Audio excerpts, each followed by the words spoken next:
Right, good morning all. Welcome to another episode of the Risking It All podcast. Today we are delighted to be joined by Paul, the co-founder of Upload Abode Estate Agents.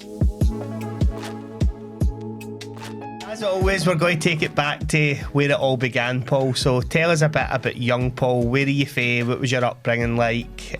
Just over to you, mate. So I grew up in Hamilton. I mean, probably as a kid I was quite outgoing. I remember when we look back at like my report cards and like would do really well if we stopped talking in class. So I always like to be centre of attention, like to get on with people, that sort of thing. Probably at school I wasn't the most academic. I don't think I could do it, but I probably didn't really focus enough on it. So I did alright at school, got standard grades. What school did you go to? Went to Holy Cross. Holy Cross, good man. Fellow Holy Cross one in here as well. So I enjoyed it. Like loads of people, I hated school. Like I really enjoyed it. I enjoyed the social aspect. I think the thing for me with school was I probably found it a wee bit too easy, so I didn't apply myself. But then when it came to exams and stuff like that, I maybe get caught out a wee bit. So as I said, I did alright standard grades and hires, and then probably coming to the end of school, it was like I wanted to go and get a job basically. But my parents were like, no, you need to go to university. You'll be the first one in the family that will go to university. So did you have brothers, or do you have brothers and sisters? I've got a younger sister, and she probably get the same story. She went on and did really well at uni, whereas for me, I think it was like, this is and like most of my friends were the same.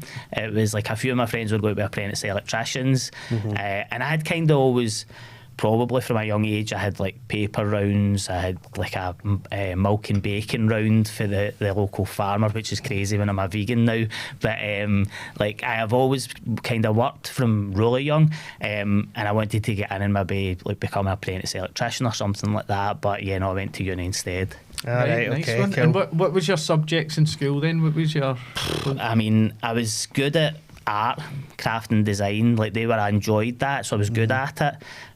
Like my craft and design teacher was brilliant. If I ever get chucked out of another class, he would let me go and like spend a bit of time there working on projects.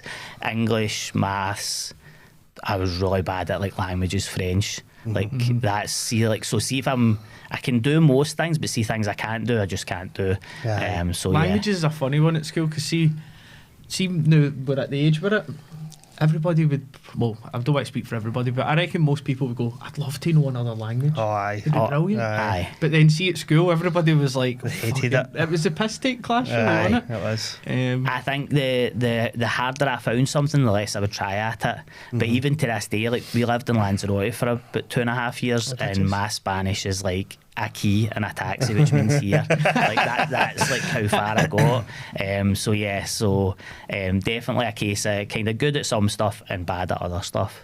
Right, cool. Okay, so university it was then, and what did you study at uni, and where did you go to uni? So I went to Glasgow Cali, and I went for architectural design, I think the course was. I wanted to be an architect because I like drawing, I like craft and design. That was kind of where I was at. Right. But again, I didn't probably want to go to uni, even though as much, again, when I went to uni was like school on steroids, because by then you could drink, so you were out going like out most of the time. So I enjoyed it. First 6 months I was doing really well. Next 6 months I probably wasn't going to class as much, and I thought I'll be able to breeze these exams. And I got to the end of the year, and I think there was maybe like 7 exams, passed 2, need to resit 5. So I was like, that'll be easy. I'll have a good summer and I'll go and reset them. Only problem was I resat all of them and I passed them all, and I went in the next day, like start of year 2 at uni, and the guy called out all the names and my name wasn't on the list. So I went up at the end of the class, I was like, my name's not on the list. And he's like, Paul, what are you doing back here? And I'm like, well, I passed all, I got my results in. He's like, but you didn't hand the coursework in.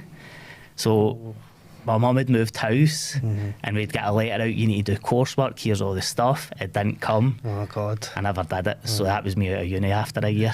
Wow. All right. And what was the it sounds like you went to uni through parental pressure, as we would call it, but what was the reaction to no longer being in uni?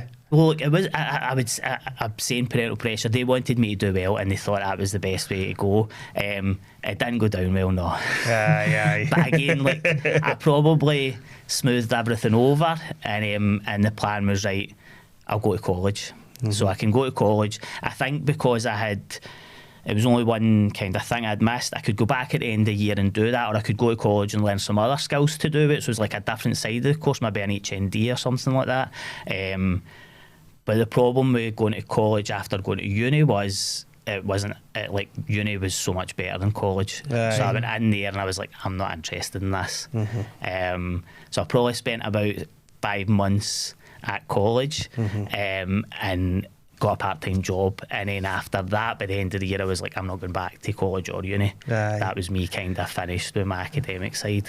Right. Oh well, mate, it's a pretty familiar story, to be honest, with folk that have sat across phase. So just like that, you were into the workforce, and what was proper job, as we call it, number one? So it was actually quick fit insurance up at Tannockside. Oh, that was my first job, I know. Like most people from the area, that's going to be their first job. I remember at the time, went for the interview, got the job, and it was like just eyes wide open type of thing. You were going in and it was obviously you would probably more than double your basic salary on your bonus, and at that age, I mean, I probably was 18 still, living at home, and it was just like opportunity everywhere. Loaded. I definitely felt like that, because I was going from working, like I remember we were talking about this all day, I remember I worked in a jeans shop in Hamilton. It was like £2.20 an hour or something like that. And it was like, then you were getting in there. Now, I can't remember the money, but the opportunity was there to make, like, you were making the same wage as a 30-year-old man, 18 years old. So I really enjoyed that. And I think that's kind of where I realised sales was going to be the thing for me. Yeah. Like I love drawing. I couldn't draw now probably, but definitely as soon as I got into a sales job, I was like, yeah, this is the way forward. What did you do at Quick Fit? Was it car insurance sales that car you did? Insurance sales, yeah. So when I went in, oh God, do you know, it was that long ago, but we used to get our leads from the garage. I don't know if it was the same when you worked there. So when I was there, right, my job was I used to phone people after they'd been to the garage and generate leads for the salespeople. So I would phone and say, how was the garage? How was the service? Would you mind if we phoned you when your insurance is up for renewal, just to give you a free quote? Yep. And then it would get passed on. And it would get passed on to the real sales guys like you. When I was there, it was like that actually just got rolled out probably. And I'd only been there a few months, and I got put into this team where we were like kind of one of the ones trialling it. And it was brilliant because they were pre-qualified, and ultimately everybody needs insurance, and that's like I enjoyed that, because it was just a case of when they're on the phone getting them to want to buy it off you. And again, I would always say during my younger years I was never the best salesperson, but I was always in that kind of top bracket. And again, part of that would have maybe been I was living at home, I wasn't completely money driven, so I wasn't like pushing like some people, but I enjoyed the kind of like people being like, oh, he's good at that. That was what I enjoyed probably. The recognition and pat in the back, the pat in the back. How long were you there for? I think I was there for about 3 years, maybe 2 or 3 years. They had the old company car scheme as well, didn't they? That was everybody's. That was all the sales guys. It was something like if you hit your target for 3 months in a row, they gave you a car, which for a young guy or a young girl was just that Ford Fiesta from memory. Because you used to pull up to the call centre and it would just be like hundreds of Ford Fiestas all the office car park. So I was extra, so it wasn't a Ford Fiesta for me, because I managed to get a deal where I got a Ford car that was a soft top roof. God. Like, you didn't get that. So I was scooting about in this wee Ford car with a soft top roof, thinking I was like somebody from Miami James Vice Bond. Or something like that. But look, see, looking back, a lot of the guys that were in my team anyway have all been really successful in sales. I think one of the things that there was a couple of things there gave you a really good kind of grounding on how to be a salesperson, but also as well how to work hard, because like you had to work hard in there. Like there was no room for just like taking it easy. You had to really get stuck in.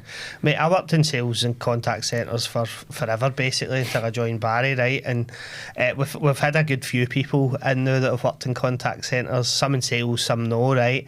But I remember used to, like, same as you'd sit and you could like double your salary pretty much in commission, right? But you'd moan about like how hard it was and these targets, and see now as a business owner, when you actually think about it, right, people were queuing to get through to you, Yep. for you to try and sell them stuff. Aye. Like, as a business owner, what a dream for people to just be phoning you non-stop to try and buy stuff for you. But at the time, it's like, you know what you know. Do you know Aye. that way? Like, I used to whinge and moan about it constantly, and it's only now when you look back and go, all of the skills and experience that I gained in that environment is just, it's like monumental in terms of driving your own business forward. Definitely. But B, I can't believe that I was actually moaning. Like, it's Aye. like the cushiest, easiest job. Once you kind of wrapped your head around what you were doing and got a bit of experience under your belt, just sitting as an order taker, doubling your salary, like. And having a good laugh as well. Like, that's one of the things that we try and instill as well at Upload Abode, is like, we want people to enjoy themselves. We want them to work hard.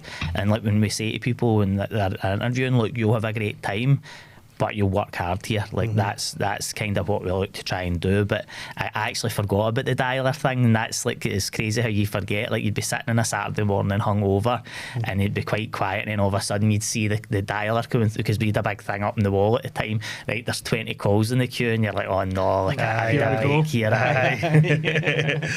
So, a couple of years in QuickFit, where was next after that? So back then, like, again, I had no clue where I was going, what I was going to do, and Esure just started, and it was back, I don't know if you guys will remember, but I can't remember the actor they had, but they had these crazy adverts. They were like Marmite adverts on the TV. Everybody hated them, but their name got really big.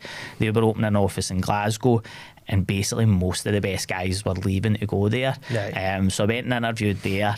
Funny story about that was, I was stuck in traffic on the M74, or was it M8 back then, going to the interview, and it was back when mobile phones were just like kind of quite new, and I didn't have enough credit to phone, or I couldn't find the details of the place to phone the interview to say I'm running late, so I had to phone my girlfriend at the time, my wife now, and say, I'm stuck and can you phone them? So anyway, so she then phones, I get there an hour late, and I'm thinking, I'm never getting this job, and I was kind of a wee bit flustered, like not in my top game. Anyway, got the job, but again, it was like, back then, anybody that was good from QuickFit, or for the most part, not the top guys, because I think QuickFit they were making such good money, but they were all going to Esure. So yes, I went there, and again, it was different. I probably didn't enjoy it as much because it wasn't as salesy, but it was a higher basic, there was more earning potential, that sort of stuff. Right.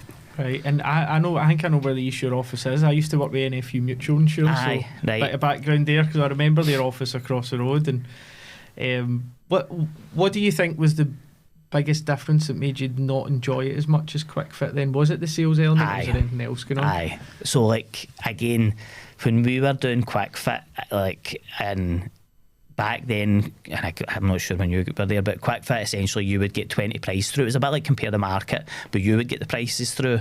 So you'd be able to do things like, right, I've got an offer, you're the client, I've got £150 a year for car insurance, which was what it was back then. But if you're interested in doing a deal today, I can go and speak to my manager, and I might be able to get you a price of £110 from a different provider. Now, you're like, that, it's car insurance. I don't want to speak to other car insurance guys. I'm happy to do that. You go, you don't even really need to speak to your manager. You pop and hold, you look at the different deals available, you get a deal done. With the issue, they were the only people at that time that so you didn't have that variation of being able to go and look at other people. But I remember it was like, so you could pay your car insurance, it was £150, but if you wanted to pay it monthly, it was £180. So I would be like to somebody, it's £180, but if you want to do a deal today and pay it today, it's £150.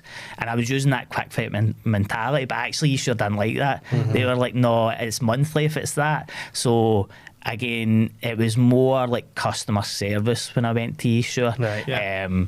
But yeah, I just like the sales aspect. I like getting deals done, that sort of thing.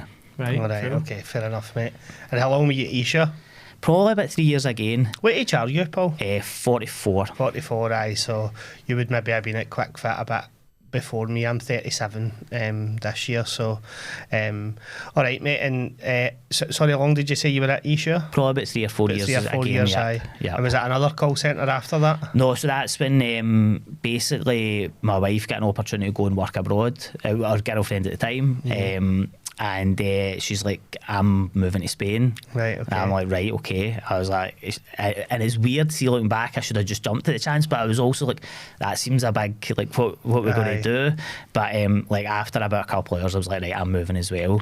So whilst I was doing the insurance, she'd kind of left college and she'd went to work for the bank, and they were doing like an expat transfer scheme, so you could go over and work there for a few years, and you would be account manager to people who owned the bars and the restaurants and the resorts. So it was too good an opportunity to miss, really.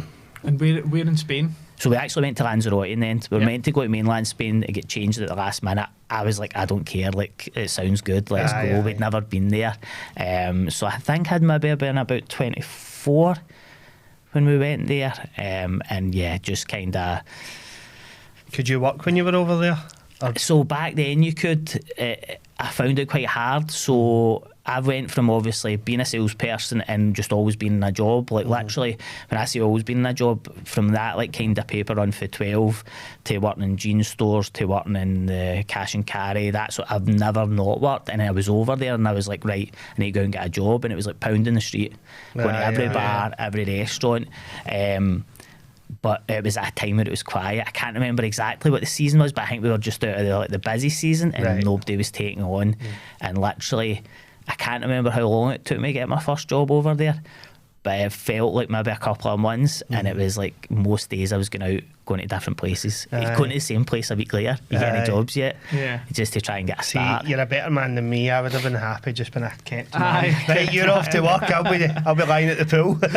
See, the thing as well though, like it sounds like it's a bit like lockdown. Lockdown sounded like it was an amazing thing. You're sitting in the house, you could do whatever you want. You didn't have to go to work. But actually, see, after a period of time, it gets boring. Of course it and does. With me being that kind of, when I was young, super sociable and wanted to be talking to people and always involved in what's going on, to like basically being in a place where I was like sitting in the house myself. Because where we stayed, it's a busier place now, but it wasn't really fully built up the town.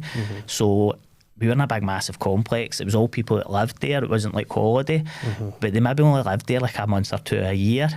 So you could go to the pool and nobody else is there. So it was good. Really enjoyed it, but it was definitely a bit of a change for me. And what was your job? What did you end up getting over there? So first job was a dishwasher. Right. So, and that's the thing, like I'll do anything. Like I don't mind. So I remember I got a job and I was working in a pub, and see, when I worked in Lanzarote, they were the hardest jobs I ever had over there. Just in washing dishes for like 7 hours constant, and like a busy wee, like the kitchen would be smaller than this. There was two of us working there. The lady she was the chef, she was making everything, and then once I got a wee bit better, I got to help make the salads and stuff. But promoted to sous chef. It was boiling as well. You didn't have air conditioning, it was boiling. Canaries as well, isn't it? God, it would have been 30s periods. It was all year round. See, like August, September was the worst, but I enjoyed it, and I was a lot trimmer than I was. I was a lot trimmer back then because of that. And did you do a couple of things in the end when you were over there, or was it always in amongst bars and restaurants? So a weird thing. So basically, I'm in there, and the guy behind the bar's like to me, "Oh, we're going to be dead busy at Christmas," and I'm like, "I'm going home at Christmas," and he's like, "Have you told them?" And I'm like, "No, I should have." And he's like, "You'll never get holidays." So I was like, we've already booked the flights, like family's desperate to see us. So I didn't tell him, handed my notice in just before Christmas. They're like, "Why you hand your notice in?" I was like, "The guy told me I wouldn't get holidays. See, if you'd came to us, you've done brilliant, Paul, would I gave you holidays?" I'm like, right, God, okay. Right. So we went back for a couple of weeks holiday, come back, and it was the same thing again. It was like struggling to get a start, because again, we've come back after Christmas. Even though Canaries is warm all year round, there's definitely kind of peaks and troughs. So interestingly enough, after that, at the time, well, obviously I know you through like horse racing and the betting. I used to do all right, making a wee bit of money online doing that. So for about the next 12 months, that's actually how I made my money. A pro gambler. I don't like in the Canaries, because that makes it sound like I was making a fortune. I definitely wasn't. But over there back then, you didn't need a lot of money. So I used to get up in the morning, drop my wife at work, come home, do about 3-4 hours on the computer, she would finish at like 2:30 because they'd stop for siesta, but because she did the expats, she didn't need to go back in the evening like a lot of the Spanish folk did, so we then had the rest of the day, and it was just like a good lifestyle for a wee while. Wait a minute, right, I need to ask some questions on this. I'm going to jump in this, I think, as well.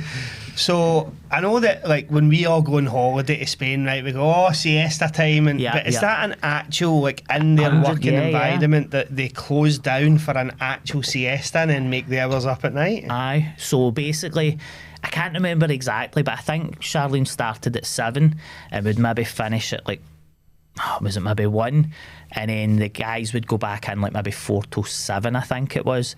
Whereas because the British mentality, they're all working bars and restaurants, they're not going to come in at the back in the evening, so she didn't need to go in, but aye, they did. But I suppose, see if you think about, then you did have aircon in the bank stuff, but see if you go back 5-10 years before that, the heat was so because that's the hottest, so the purpose, if I get this right, it's the hottest part of the day to try and have the siesta. It kind of makes sense, but as you say, if it's bar work or restaurant work, they might go in and do, I don't know, lazy bastards, 12 to midnight. Honestly, I'm just jealous. I know. Now, I can see a question coming next week. Can we start to introduce siesta in the office? See, the thing though, it's like over there the way of life's so much better. Like, and we were probably too young to fully like understand and appreciate it, but like when they go out, so they'll finish work at 7, they'll go out for a meal and they'll sit and have a few drinks, like most nights, but a few drinks, like 2 or 3, and they'll spread it over like 3 or 4 hours. Whereas obviously here it's like everybody works, they go home, sort everything out, and then they're out and they're just getting steaming. It's not like that. So that having that sort of laid back, everybody laughs about the siestas and the laid back lifestyle, but you can see the benefit over there. Definitely. I'd imagine it would really help. And another question, right? So I'm interested about this other job that you had, which is gambling over there, right? Me and Brian are self-confessed gamblers, right? And we've got a couple of mates, and one of them's actually got an ambition to just be a full-time gambler, right? How did you go about that? Talk us through how you kind of... I know you said you weren't betting huge amounts or anything, but how did you do it? It was basically a necessity, and that I couldn't get a job again, and I needed to make a bit of money because I didn't want to have that thing where Charlene was making the wage and I wasn't doing anything. So I think what had happened was at the time Betfair was quite big, so Betfair's where essentially you can be the bookie, and I had never really done that side of things before, but because I had time in my hand I could literally sit and study. And by the way, I probably underplayed them hours. I did 3 hours in the morning, and I would do 6-7 hours a day, so it was like a full-time job. But essentially I was sitting and I was looking to find horses that would get beat on a day, and the crazy thing is I couldn't watch any of the races because back then you didn't even have the chip boxes abroad, so everything was just form reading. So I've got one of those kind of, I'm quite analytical about things, so I got really into that. And this is before like kind of Instagram. I keep hitting that microphone. That's all right, before Instagram and TikTok and all these, even Twitter I don't think was around. So there was a thing called the Betfair Forum. So I was going on there and I was putting up my tips, and loads of people were making money off it. And actually loads of people were making more money than I was making, because I was I've never really been a big gambler, so even at that stage. And one day a guy I was talking to was like, you should like do this, like you should make a tipping service. I was like, how would that work? And he was kind of talking me through it all. He was an older guy who's like more experienced in that sort of thing, and I was like, I'll give it a bash.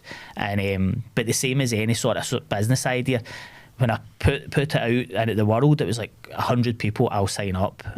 Literally, I think my first month I get like 12, but at 30 quid a month, that was like kind of money towards bills. So it kind of went from there, and I went on and did it for about a year solid, to the point where I was bored being in the house again all the time.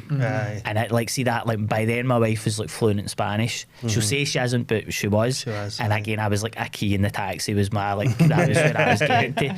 So at that point I was like, I want to get back out, and I was looking for a job again, and I went and got another job at that point. That's really interesting, because people think that lifestyle of, oh, this guy's a professional gambler, it's like glitz and glamour, but you know, as I said, one of our mates does speed ratings for horses, which is kind of similar to the form, and my God, what a graft it is. Like, you know, reading all that form, reading all the times. You must have been really That must have been quite intense for you doing that, because sitting just reading all these numbers, you can't even watch the race as well, which is just mad. But I suppose, was that the first time you ever actually had your own business? I suppose. Or looking back, like probably. Like I always, I just, like. Again, like I always liked making money, so for instance, I'd maybe run back when we used to go to like kind of Cream down in Liverpool, like the big rave place. I'd be the one running the bus, so I'd always be things like that. But the first time that I actually probably solidly made money for something, I had to advertise it, but I never really thought about it as that. As I said, it was just something that kind of started, but it was good. But like, see a friend that wants to do it, it's too stressful. It's way too stressful, because I tried to do it for a wee bit when we come back to the UK, but then your bills are much higher, you've got a lot more other responsibilities, and I was like, well, the pressure's quite so at that point I was like, this isn't for me long term. And what was next for you then? So did you say you came back to the UK then? Was that the end of the expat transfer? So I ended up getting another job in a bar. Oh no, do you know what probably happened? So around the time, kind of halfway through it, before I decided to go back and get a job in a bar near the end, a few of my friends were working in London on the London Underground, the electricians, and I was like, I can't get a job over here. And he's like, why don't you come over here and work for a wee bit? Like, you could work for a few weeks, go back for a week, that sort of thing.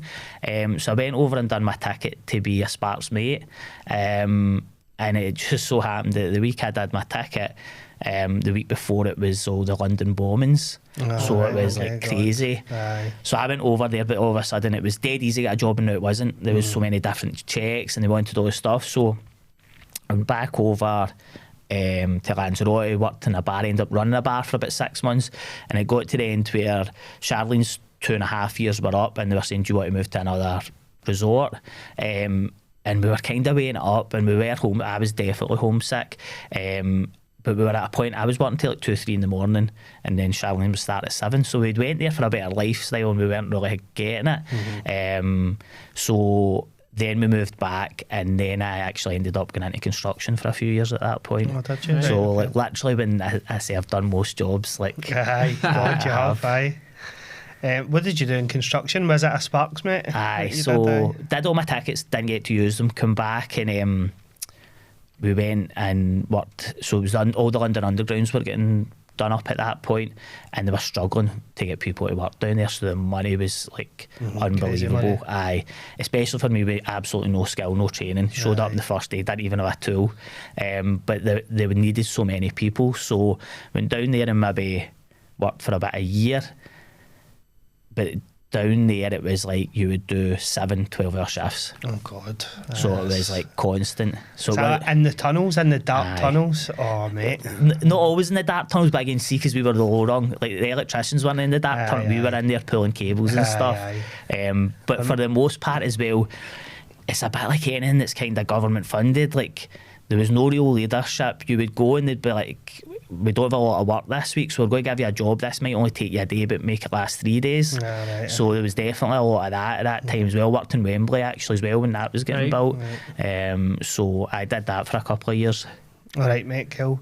And what I guess we're getting there slowly but surely. But can you remember when? Like, was there a particular moment, or was it just a build up of something over a period of time where you started to think, I could maybe do something on my own here?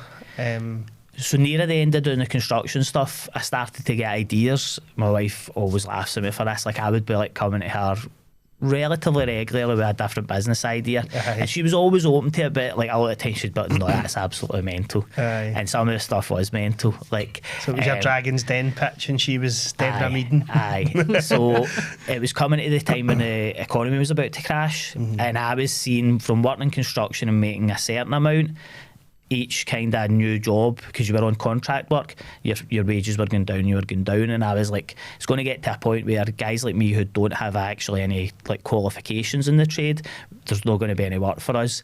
So I was like, I need to get out of here and do something different. And at that point I was like, I'm going to go back into sales, because that's the thing I know I can do. But by then I was like 7 years out of being in sales, but that was probably when I started having the idea that at some point we'll do some myself. Right, okay. And how long ago was this, roughly?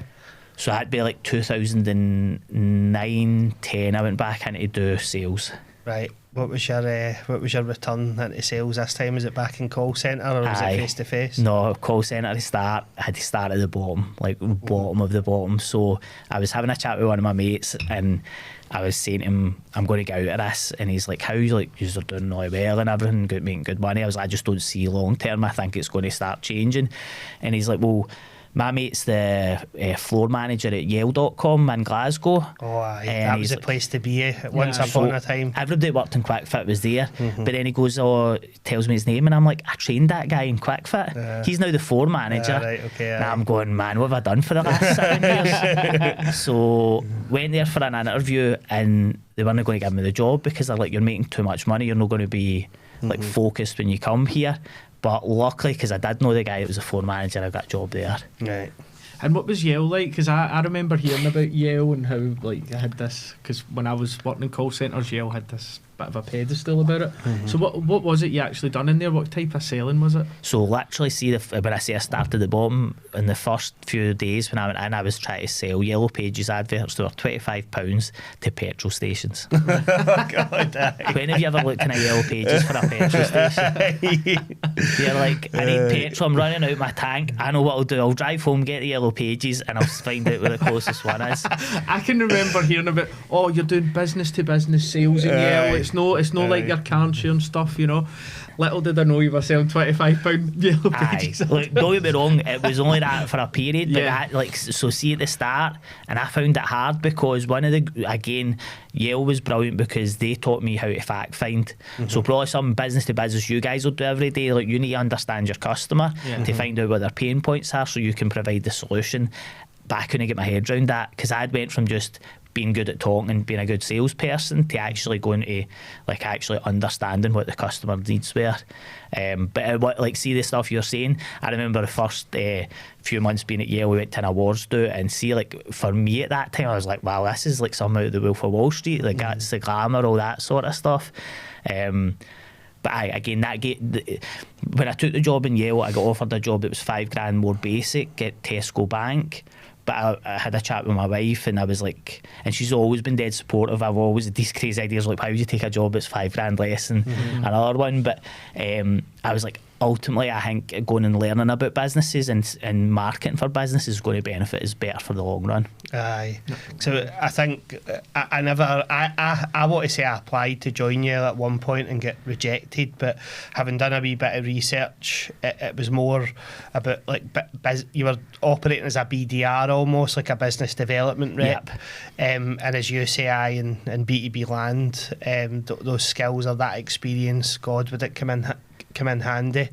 All right, mate, and how long were you at Yale in the end? So I think I kind of worked my way up. So the first year was quite tough, and then the next year they started developing a role where they were looking for guys who were probably more solution minded to go and work with, pair up with field sales agents and be like their kind of backup in a way. So if the field sales agent was struggling with something, they could pass the stuff on to us. Right. And I was quite lucky. I get paired up with a guy in London, so that's like the main like highest earning area that I could have got. So I went in and I was speaking to guys from back then. I was maybe selling £100 a month adverts, £200 a month adverts, till all of a sudden I was selling £2,000, £5,000. Google AdWords, I know you guys do a lot with that. That was kind of probably just coming into like more wide spread at that point, and I'd got a really good niche of how to pitch it, and all of a sudden I went from struggling to sell a £25 Yellow Page advert for a petrol station to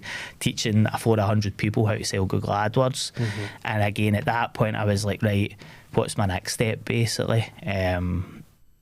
After that went into field sales at Yale, and after that I had a very short term at the Scotsman in field sales at Yale, mainly because my manager, who was one of the best managers I'd worked with, had moved there to kind of try and digitalise a kind of aging newspaper, which didn't work out great. Right, okay, cool. And was it Upload Abode time after that? Aye, that was it. We got there eventually. Right, okay, cool. So how did... it's really interesting, that variety. There's loads of interesting learnings there. You've no mentioned estate agency or property once. Nah. So far, so I'm really interested.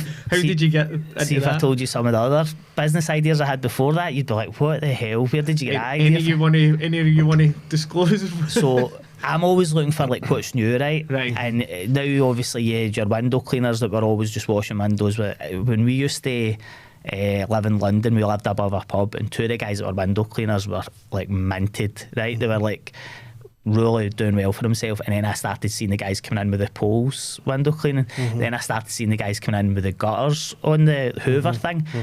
I started researching that. I'm like, this is brilliant. Like I could see this like going really far, and I was really going quite far with that until Charlene said one day, you know, you've got like arthritis in your hands, that's not going to work for you. And I was like, aye, actually. So I'd have all these ideas, but anyway, so with the estate agency, we were when we moved our house just after the economy crashed, and the flat that we owned was probably like 20 grand in negative equity. Yeah, it went from 1 week being worth 90,000 to being worth like 60,000. 60,000. We maybe owed 80 on it. So we kept it and we rented it out for a few years.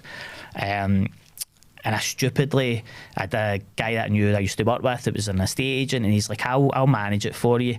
But through the years, it was like just problem after problem. And one of the tenants was leaving, and he's like, we'll be able to sell the house now, and we'll be able to get you the money that you need for it. I was like, sure? I don't think the market's moved on that. No, definitely, we'll be able to get you a good price. So say by then we owed 75. He's like, we'll get you 75 all day, maybe 80. I'm like, right, cool, don't get us a new tenant and we'll put it on the market. Then the guy comes out to do the home report and he values it at 70. Oh God. And I'm like, right, well, if it's only now valued at 70 and I need minimum, don't worry about it, we'll get it, it'll be fine. Then it's on the market for a month and I don't even get a phone call in that month. And to be fair, like, we're busy with other things, both of us at that time. I think I was working through in Edinburgh, my wife was working in London. So it wasn't forefront of our mind, but I phoned and I was like, look, I've not heard them in a month. And I was talking about that analytical thing. I always want to know, how's it performing? Oh, we don't share the stats with you and how it's performing. And I was going to phone you, but I was going to phone you at 5 weeks. And I'm like, it's 4 weeks, I've not had a viewing. We red flag, aye. So we took it off the market, and I was speaking to Charlene, and I remembered when I was doing Yale, I did a field call with a guy who was trying to do an online agency, and this is when Purple Bricks was kind of kicking off. Right. Massive down in England, but they weren't doing lots in Scotland. And I started being like, I remembered what he was telling me, and I was like, we could do this. The biggest estate agent in Lanarkshire at the time was started by guys that worked in QuickFit, and I'm like, if they can do that, then what one? So it was actually Igloo. Right, so they were started by guys that worked in I never knew that. Guys and girls that worked in QuickFit. I think there was 3 of them. I only knew one of them personally that worked there. Are they still a bit? Aye, so they're still really big. Okay. So I'm like, if they can do it, we can do it, type of thing. But then I was like, let's try an online agent and we'll see what the experience was with them. And we tried, not Purple Bricks, but another one. I always remember, so going back to like the horse racing, but this time I was involved in syndicating race horses, and me and my friend Ian were over, we were at the sales, and we were having breakfast, and we were going to be buying a racehorse that day, and he goes, how's your house sale going? And I was like, we had to move to another estate agent. He's like, how's that going? I was like, do you know what, I don't even think we would do anything for them. And he's like, he said, oh, go and check on Rightmove. I don't know why. So we went on to Rightmove, wasn't even on Rightmove. We phoned them up, or I think we emailed them, our online agent, our house isn't on Rightmove, and the guy's like, oh, you've not written the description. And we were like, but you didn't tell us we had to write your description. Oh, you need to write the description. So at that point we said, you know what, just give us our money back. And you know, the guy didn't even apologise, he just sent us the money back. And it was like, see you. So by this point we're both like, this is horrendous. So you're sensing an opportunity, basically. Really. And I was like, this is the time. So I said to Charlene, like, what about this? And she's like, I'll tell you what, do me a business plan. And if the business plan looks good, we'll do it. Oh God, I need to meet your wife, man.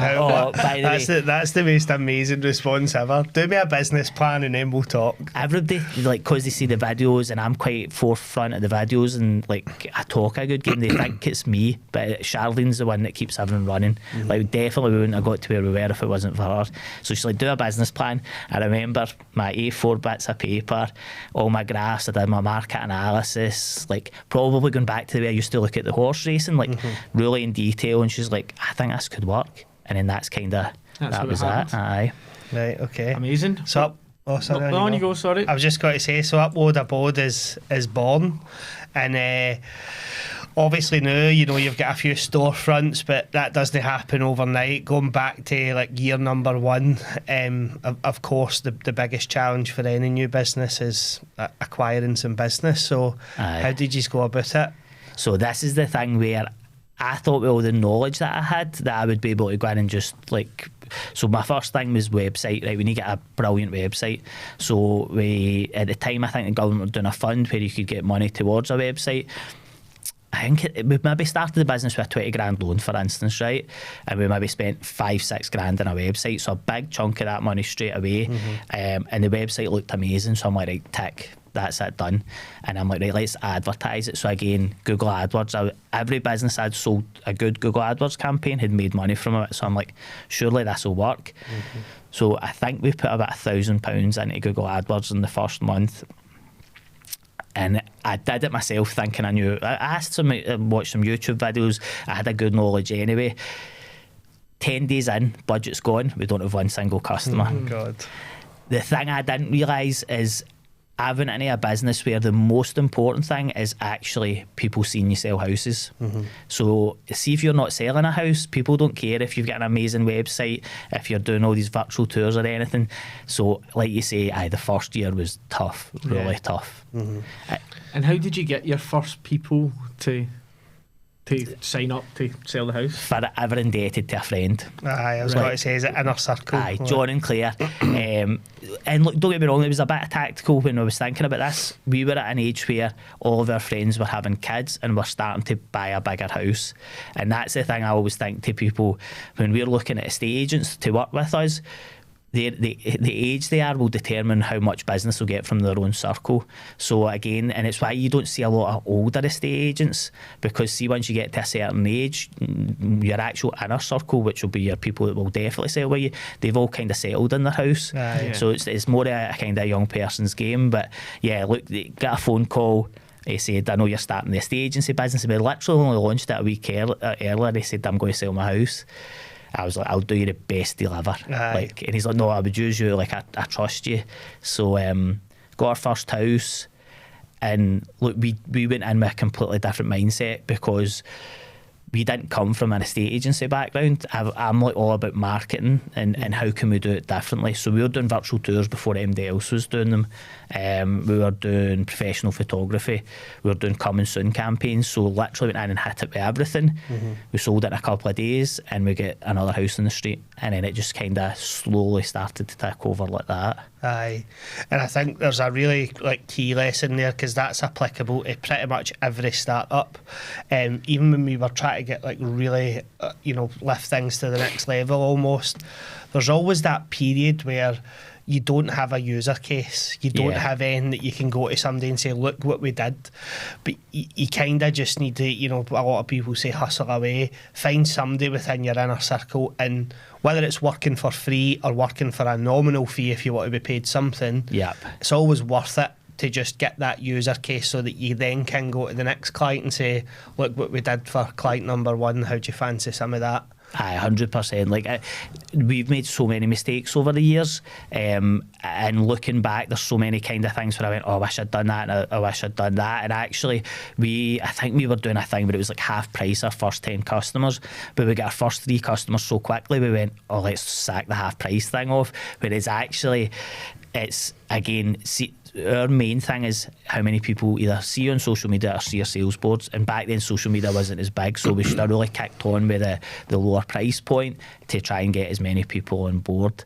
But like you're saying about not having case studies, I've got a website that I need to put pictures on, but I don't have anything to put pictures on. So I'm going round my mum, my auntie, my mate, putting for sale boards in their garden, getting a professional photographer to take a picture of it, getting on the website, sale board down. I remember my mum's neighbour phoned one day, there's something strange going on outside your house. There's 2 guys out there putting a for sale board in your house, you're not moving. And she's like, oh no, it's my son, he's starting a business. So there's a lot of, you're doing whatever you can at the start just to try and get your name out there. And I'm intrigued to ask a question about, I don't know if it's just me that's just oblivious to this almost, but What is the actual model of like estate agents? How do you make money essentially? Mainly, it's funny because obviously now, because there's so many like selling Sunset and everything, people are seeing buyers agents, sellers agents, all these different things, and their perception's different. But ultimately, you need to sell your house. I'm going to sell it for you, so I'll take care of the whole sales process, manage it from start to finish, and then you'll pay me the fee at the end. On the back of that, so like at the moment, we've got Upload Abode Financial Services, which we have for a few years, where we're working in partnership with somebody that this year is actually coming out fully in-house, so we'll have a mortgage side, protection, that sort of stuff, and then you also work with partner surveyors that do home reports and solicitors that do the legal side. Right. But the main thing is actually just selling the house, nothing to do with buying it. So I'm selling my house and I think, right, Paul, get your sell in here, I want to sell my pad.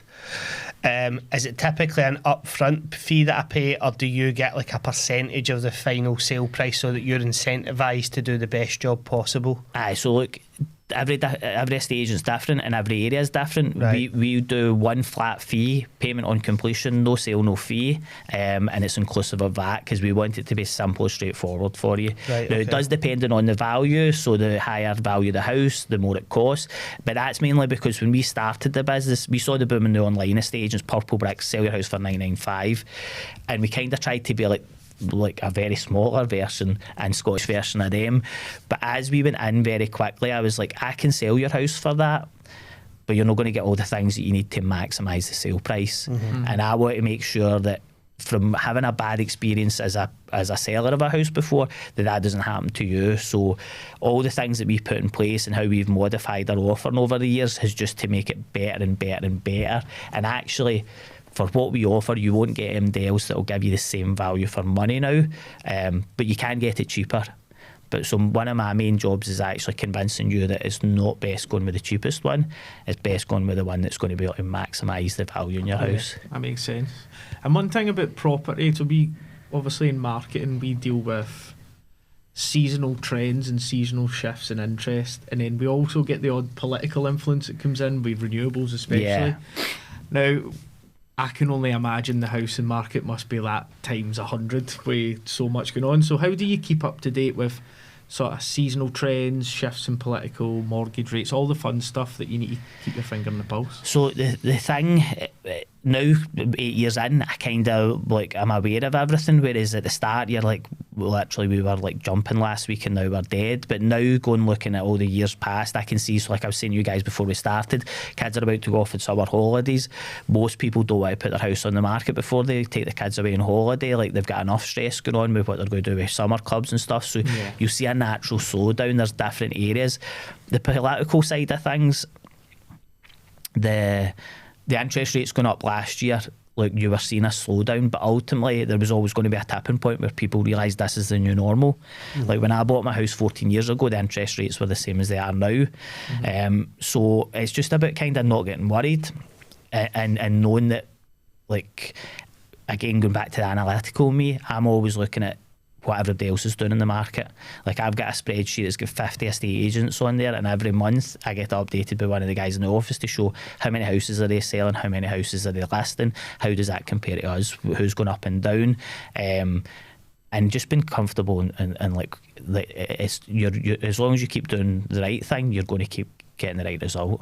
Yeah, that makes sense. So obviously just no panicking really is the key thing, and using the data and your research to guide you. That makes sense. Do people ever, I was going to say double dip, right? I don't know if that's the terminology, but that's the wrong show. let me get there quickly before listeners are a bit like, what the fuck are you on about, right? But like, let's say I've got a sizable pad in Bothwell, right, worth a couple of million or something, and I think, right, I'm not paying any upfront fee anyway, so I want Paul's mob in, but I also want another mob in.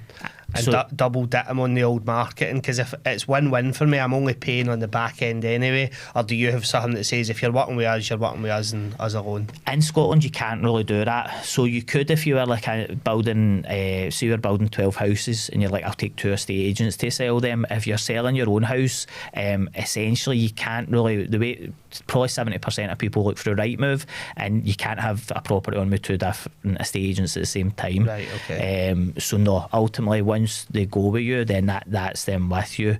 We don't really have any sort of long contracts. Like some of the more traditional, more old-fashioned ones will be like 6 months you need to be with us, and if you don't, you need to pull out and pay the full fee type of thing. Whereas with us, if you pull out within the first, I think it's 3 months, there's a fee, but that fee only covers the marketing part of it, what we've basically done. If we can't sell your house after 3 months, you can walk away free of charge. And luckily, look, we've not had to use anything like that for a good number of years, probably pre-COVID. Aye. I'm pretty certain that, and if I'm wrong, you can tell me, but I'm pretty certain I've seen somebody for your estate agents on a podcast recently. I'm sure. Is it Kirsty or Vicky? Vicky, right? Aye. I'm sure I've seen her on a property podcast talking about how quickly he's turning properties around, essentially. Look, our main thing, again, because we've not came from an industry background, one of the big things for me was I hated the fact my house wasn't selling. I could see other people's houses selling. So, like, when we started the business, one of our early taglines is "We'll sell your house fast and for a great price." And the first few years in business, we grew, like, we doubled each year for the first few years until COVID, because people, if I sold a house on your street, you would see it sold in 2 or 3 days, whereas the average was like 14 to maybe 2 to 3 weeks, and you'd be like, how's that happened? And we used to have this wee flyer would pop through. This is back when I had time to go out and pop a few flyers through the door, and it'd be like a picture of a house saying, my owner just sold me fast and for a great price, would you like to know how? See the amount of business we would get off the back of that.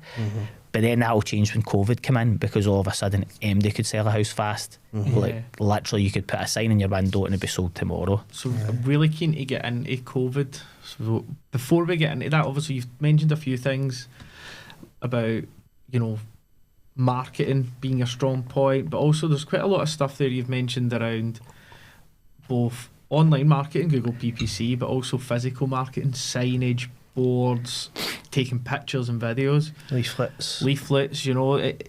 Subconsciously you're hitting people with your messaging everywhere, really. Was that probably the key driver of your success in the early years, or was there any other things that you done you thought?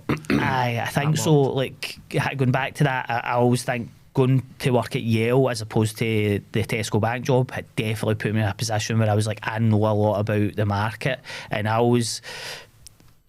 I felt if I'm selling something, I need to know everything about everything in that industry. So I've always done research and looked at what everybody else is doing. So we felt that we were putting ourselves in the best position to get word out there. In the first few years, it was the virtual tours. So again, I don't know how my wife puts up with me, but I was like, that kind of 20 grand loan, so we're probably now, we've got like 12 it left. I'm like, we're buying a camera from America, it's £5,000. And she's like, why? And I'm like, virtual tour, this is going to be the next big thing. We buy the camera, it comes, there's not even any instructions in it, and there's not even a YouTube video or anything, so I had to learn that myself. But literally straight off the bat, we were doing really good fees and people had never seen these virtual tours before. So, and then, like you're saying, the flyers, all the different things, it's just like we because we're a small company, we don't have a massive budget, but we want to try and get as many touch points as possible. It's that like old Marks and Spencer's. Have you heard about where they put their doors? So like Marks and Spencer's will always have a door at every side of their building, and one of those doors might never get used, but they always want to have that entrance point where people drive by, they see the sign and they know they can get access. For us, it was like, if you get a flyer through the door, you've seen your neighbour's sign, you might see us on social media that week as well. Like, if you start to see us more and more often, because back then we didn't have shop fronts, like we were working from the house, then you're going to be like, right, I should contact them. So that was always our mindset from early on. Aye, it's just, it is such, when you break it down like that, it sounds so simple, but how many times have you heard people saying, like, why do Coca-Cola bother advertising? Why do McDonald's bother advertising? It's similar. They're tapping into that psychology of you see it, and then subconsciously, when you need to make a decision that sits within that realm, you go, oh, contact them. Yeah. Without even thinking about it. So it's clever in that sense. And I dare say at the time you might have known it, you might have strategized to do that, but you know, if you're like any other startup, in the end, you're just trying to do everything and to make it work, to get sales coming in the door and the phone ringing. Like, I make it sound like it was dead good, but see, like that first year, like I remember going to the accountant at the end of the first year, and he sat us down and he was like, are you actually going to do this for another year? Like, and I'm like, what do you mean? He's like, you're not making any money. Like, having talked to you, you were like making good money before you started. But what I had realised, but I didn't realise at the start, is because in this the agency game, you're not. Back then we had 2 different payment offers, but now we're not getting paid to the end. So we're in from 3 to 6 months before I see the cash from selling your house. There's a lag. And also we're building up word of mouth, so like straight from again the touch points of advertising. Every single customer, when I sold their house, I'd be like, look, as a small family business, I would really appreciate if you could take 2 minutes out of your day to go and leave us a Google review, to go and leave us a Yale.com review, to go and leave us an All Agents review. It got to the point then I was like, that's working, but I'm not getting everybody. So I come out to pitch you, and I'm like, to sell your house, blah, blah, blah. And at the end I say, look, one of the things I'd say is go on Google, have a look at Google reviews for Upload Abode. If we do a good job for you, would you be happy to leave a review? So I'm even saying that to them before we get their business. And I could see that was starting to work. So I knew it was going to come. I just wasn't prepared for how long it was going to take, basically. Aye, that's possibly not what you want to hear for your accountant. You've actually got to stick at this for another year. Don't get me wrong, we sacked him, we got a new accountant. But I see, like, hearing that, I was like, it actually gave me a wee bit of kick though. I was like, no, I'm definitely doing this. But do you know what that reminds me of, right? It reminds me actually of an interview I seen with Jeff Bezos, and he talks a lot about how the share price isn't necessarily indicative of what's happening within the business. So that can often be defined by people looking at a spreadsheet, i.e. an accountant, and going, this is the financial performance of the business, it's behind where it should be, so the share price is X. But he's looking at his internal KPI. So for you, that might have been, you know, your Google reviews, your word of mouth. You just get a sense in your gut that it's starting to work. So it's almost like, right, that's one arm advice. I've heard you, thanks, I'm sacking you, I'm on to the next who's a bit more positive, glass half more full, and I'll focus on the stuff that I can control and keep at it. And year 2, was that when things started to pick up for you? Probably year 2, so like, I think we laugh about it now. I think with year 1 we did 37 houses. Now we do that about a month. But like, that was just me, myself, sitting in the dining room doing it. The following year we maybe did about 70 odd, so we doubled. But even at that, that's not a business. And it's actually at a point where I was having a chat with my wife Charlene, and I was like, I really think you should come on board full time. She'd been working with the bank for a number of years. She was in a good position there where redundancies were happening. She made the decision to come on board, but we weren't in a position where we could afford for us both to be on board. But I knew that I really needed that, because as much as I've got all these good ideas, she's the real driver behind the business. So she comes on board, and I think we're like 3-4 months in, and we always go back on holiday to Lanzarote around Christmas time, because it's the only time in our industry it's really quiet. And we're having a conversation. She's like, I think I'm going to go and maybe do some consultancy work. And I'm like, this is going to work. Like, we're going to get there. And she's like, I know, but I just don't, I'm not sure. I think we maybe need to like think about me doing some different stuff. And I made that decision there. I was like, right, I'm going to go full pelt now. So when we come back that year, it was like, I hate networking. Like, I hate networking. And I was like, I'm going to go and join a BNI group. I don't know if you ever guys been able. Aye. So BNI is the pinnacle of networking. But actually I went there and I really just tried, and I was in at the meetings at 6:30 in the morning, and I started getting more business, and it just gave me an extra push. And that third year was the year we went from doing like 67 to maybe did about 180. Right. So we were nearly like 200% up in the third year, and that was when it was really starting to take off. Good. Brilliant. Was that a really stressful period, like when you think back now, when you were proper going for it hell for leather? So over the years I don't really get stressed. Charlene probably will be more that takes on that burden. I think at the time it was like, right, now's the time. Because when we started, it was always, I could go back and get a sales job, no problem. And even with Charlene, she could go back. But it's like, at what point do you go, well, actually, we were better off, we were going to Mexico and Lanzarote, and we were doing all these different things, whereas now we're like struggling to get a wee 10-day holiday at the end of the year, some years not. So it was just a case of, right, this is it. But stress at that point, I'd say probably more the recent years I've been a bit stressed with work, but back then I kind of just went with the flow. And how many years into your business did COVID? So probably end of the third year, try to think, probably halfway into the fourth year is when COVID hits. And we are now at a point where we're the last, like that January, February, going into March, we were up to doing 28, 30 houses a month, which 2 years ago we'd done that in a year. And it was just myself, my wife. Actually, sorry, probably pinnacle before that was coming in at the end of that third year, we started putting ourselves forward for awards. So we won the Herald Estate Agency of the Year at the Herald Property Awards. Massive, like big fancy do. Couldn't believe we won it. We were still working from our house with one part-time member of staff and an apprentice had just joined. 2 great workers, brilliant, but such a small team. We were up against some really big estates. And then we went to the Great British Entrepreneur Award and we won Family Business of the Year. So at the back end of that year, we were like on a high. So we got in January, February doing our biggest numbers, and then we're down at Cheltenham for the horse racing in March. And actually, I was there that year as well. So see, I run a speakers event, and on the Friday before, it's in a working man's club, and the guy was like, we're going to go into a lockdown. I'm like, we're not going to go into a lockdown. And he's like, all the breweries have stopped producing as much beer. We're like that. And I was like, nah, it's not going to happen. Go to Cheltenham, all of a sudden, there's rumours we're going into lockdown. Come back from Cheltenham, I think it was like 4 days later in the March, and it's the day before we're going into lockdown, we're realising we're going to go into lockdown. We need to pull the staff in, and we're like, look, we don't know what's going to happen. We didn't know about furlough at the time. We'll make sure we pay you a wage, but we don't know like how long we can, because back then you didn't know was it going to be 2 weeks. So it was quite, that was probably the first time I was stressed. I remember sitting with the team being like, I feel so responsible.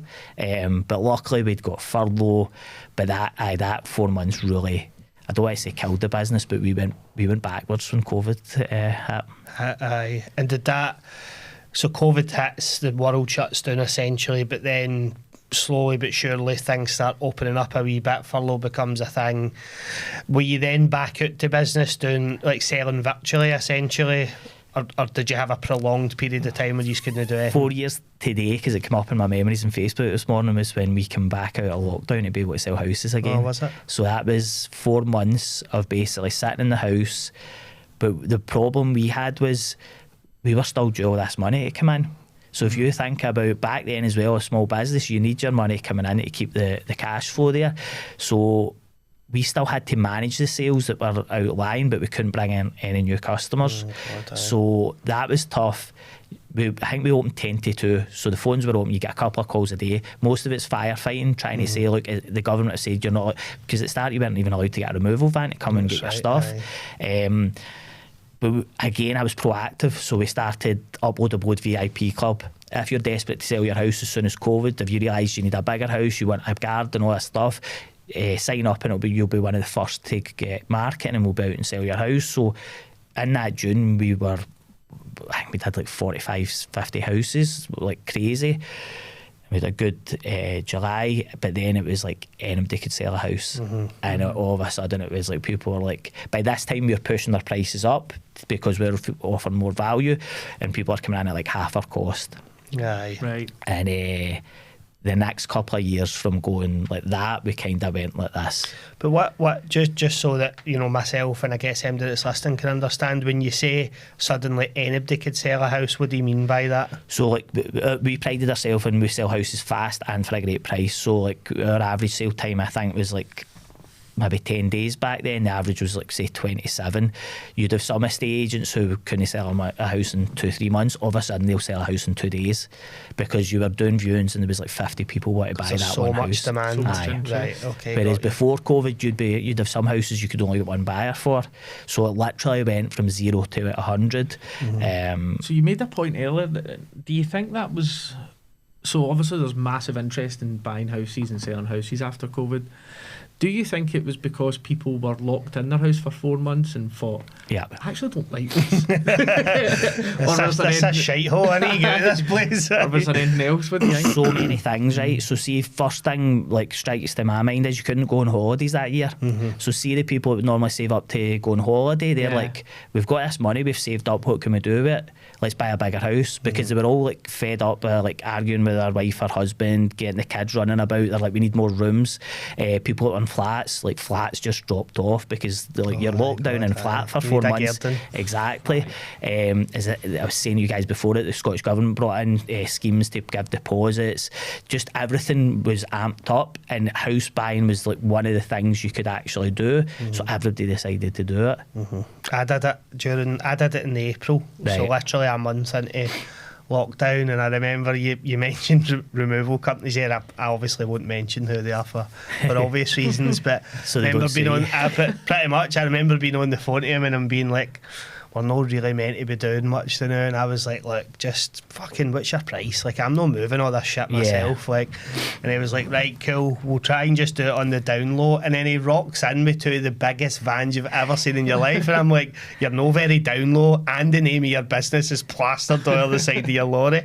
But that was something we struggled with, because we had probably, say, 10 people that were due to go live when COVID hit, so we had to shelf that as people that are like ready to go on the market. We probably did the marketing for them as well.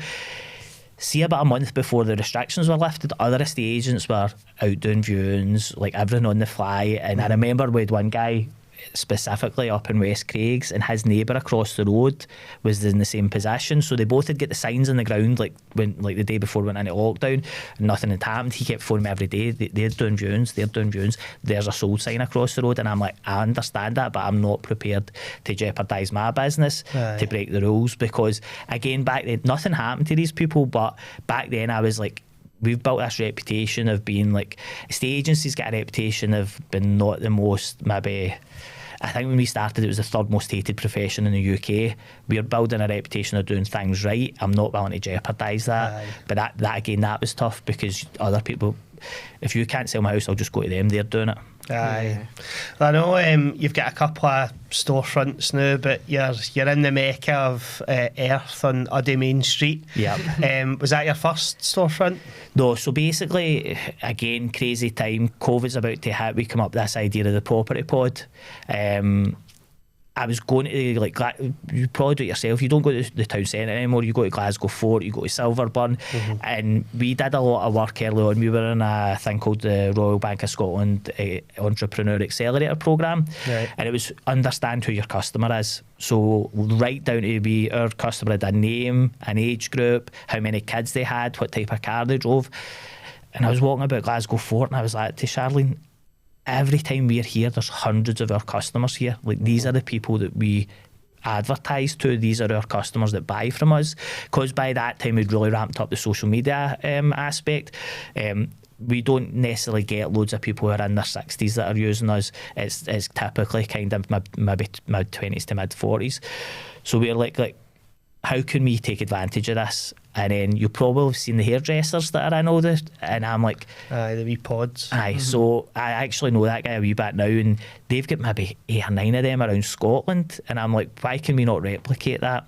So the first one was the pod. We were getting that, the plans and everything were through to get that built when COVID hit, and we were meant to go into Glasgow Fort, but then COVID hit and the shopping centres closed. Then we started building it, and Glasgow Fort were like, we can't let you in anymore. Oh God. So then we went to Silverburn. So that was where we opened first 2 years ago, and we've now had to close that because they're now redeveloping a part of the area there. They get bought by a Spanish company halfway through our contract. But that was our first kind of venture into being in front of customers. But then within about 6 months we leased Uddingston. So we've been there about 1.5 to 2 years now. And do you like that? Do you like being in Uddingston? Is that a good location for you? It's a good location.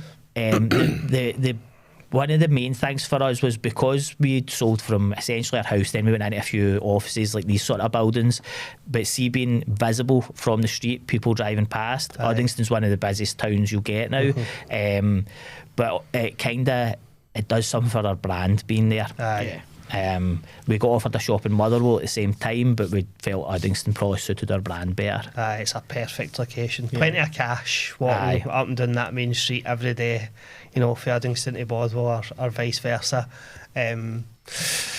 All right, mate. Well, we always like to give you a wee opportunity to tell us what your grand plans are. So it sounds like things are going pretty well. In fact, before I ask you that, right, there was another question I wanted to ask you, if that's all right, on social media. Yeah. So I know these are pretty prevalent on social media, right? And as business owners, makes sense. We're at alone about it all the time, right? But from the outside looking in, it also seems like your staff are pretty bought into that being like centric to the success of the business.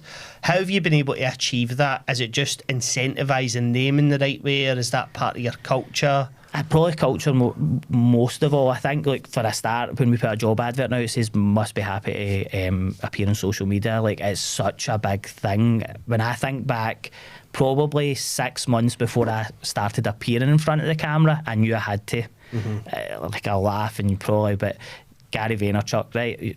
See, when the business was growing, I look back on how trim I was, because I was on the running machine an hour or two a day listening to what he was saying, and he was constantly, be the person that people can trust in your area. Whatever you're selling, be the person that they think of.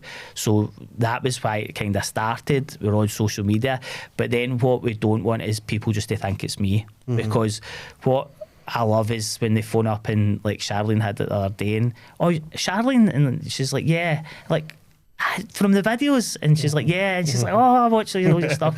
So we want to be approachable to our customers, and if you get 5 estate agents out to sell your house, you'll see the difference from us, but you also know the difference from seeing us on social media before. So it's massive for us. Like, and any day, like, some of my friends have been starting businesses the last few years, I'm like, you need to go on social. It's not for everybody, but see, if you see my first videos, they're the worst videos around. Like, they're really, really bad. And it's just a case of it just becomes second nature after a while. It's like anything else, isn't it? It's just a skill that you hone with a bit of practice. You get better and better and better. And it's just that initial hurdle, I think, that folks struggle getting over. We've spoken about this a lot in the podcast, but folk are just terrified a lot of the times to put their face out there. What are people got to say about me? I'm fat, I'm this, people don't give a shit at the end of the day. They don't care. Like, my thing is, I don't care what anybody else thinks or says. Out with my family and closest friends, and you just delete and block. Like, like, we don't get a lot of trolls, but especially since TikTok's got big, I feel like people think they can say anything in TikTok. But it's like, sometimes I'll do the odd reply because I feel like, do you know what, I'll just have a bit of fun with this one. But most of the time, especially if it's something about order, and more so if it's about the team members than me, we just, as soon as it comes in, delete and block it. But like, for us, as much as it does well for our business, I know that if I do a coming soon video for my customer, that 8 out of 10 of them will get inquiries before it goes on Rightmove and Zoopla. Okay. And that's inquiries that other estate agents aren't going to be able to get you. Now, in the last 6 months, other estate agents have started doing coming soon videos, but we've been doing for 5 years, so we've built up a base of people who know if they want to get to the front of the queue for a view in a house with us, they need to follow us on social media. So again, it's just like a process that's worked really well for us, and I think that we've got a new person starting next month who's going to be helping me with the social media side. That's their basically full-time job, and it's just so that we can start bringing in more aspects. And I mean, I don't think we'll ever be at the point where you've got these guys that are like vlogging every single day, but it's get behind the scenes, get to know the team, get to know why you should trust us with your biggest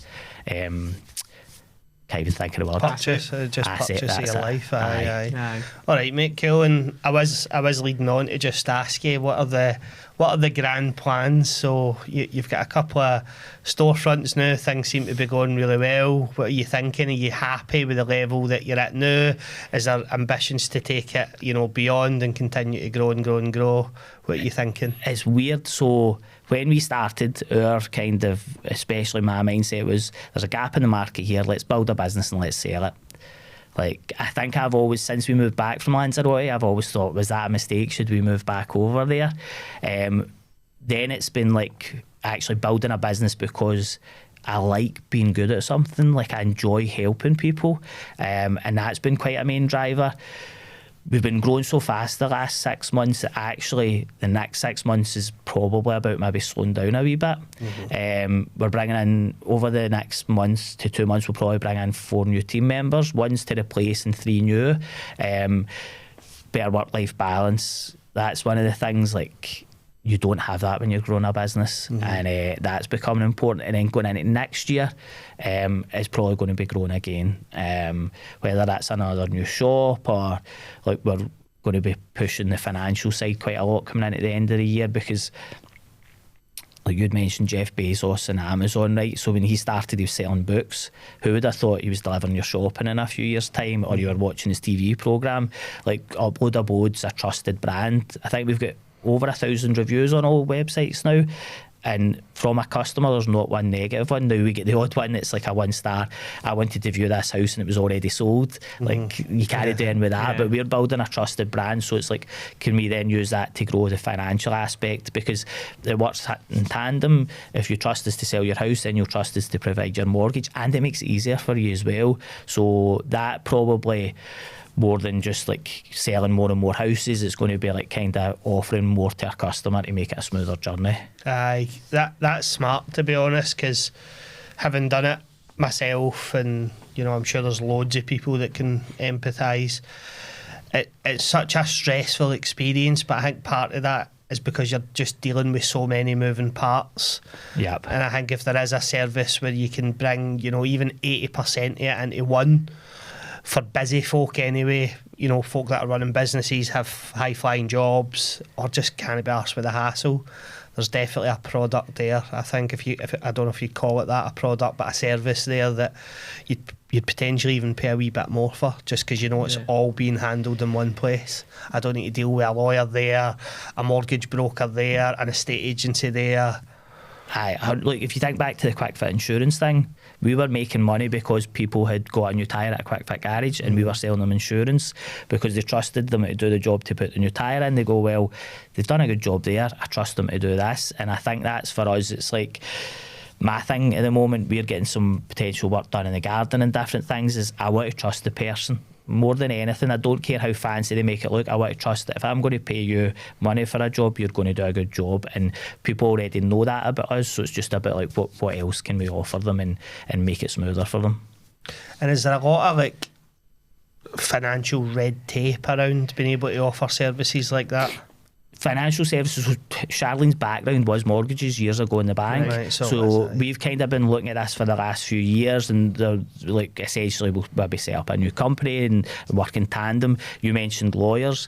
For the last kind of year and a half, we've really wanted to get into the solicitor side of things. There's so much red tape. If you were in England, if you were in England, we could do it no problem, but in Scotland we can't. We're hoping that there's changes happening in maybe in the next 12 months, because that's one of the things. Like I remember when we started the business, solicitors would be like, why have you not got a fax machine? And I'm like, because it's 2016. Fax machine?